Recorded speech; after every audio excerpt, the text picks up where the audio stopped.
we were largely responsible, again, with Martin and Lewis for sketches. And the stuff they did in one, they culled from the act, the act they had been doing together. So we did 2 major sketches each week. I remember in New York on the second show,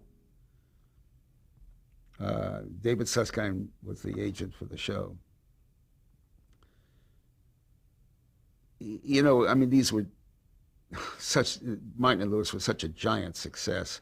In the years when there wasn't that much television, there wasn't that much, one realizes when one thinks about that moment in time, how inundated we are with media and news and events. I just have to say parenthetically, my wife and I were at the opening of The Lion King in New York, which takes the American theater to an entirely different level. It'll be 50 years before this woman will be copied. It is such a piece of original. And we knew we were experiencing an experience of a lifetime. And talked about it for a couple days to anybody who would listen. But then Titanic was opening. And Titanic, it's hard to overstate the amount of press about Titanic.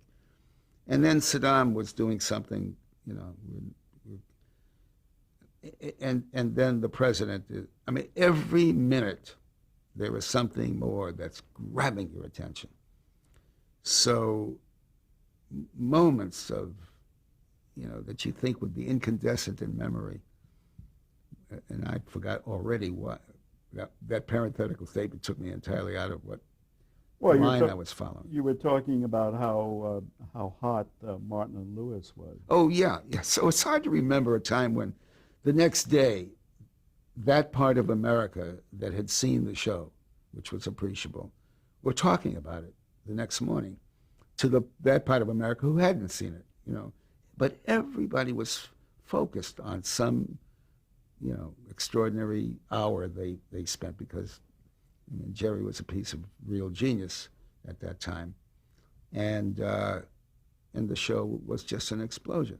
But I know where after that second show, David and his wife and I were in a Chinese restaurant, and I was weeping into my noodles because one of the sketches I thought had something to say, and Jerry had gone completely off, the script, and brought the house down, and that's what David and his wife were trying to tell me. Be grateful.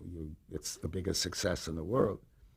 And I was unhappy because there was a bit of everyman in the sketch, and Jerry was everyman, and I don't know what the hell I was.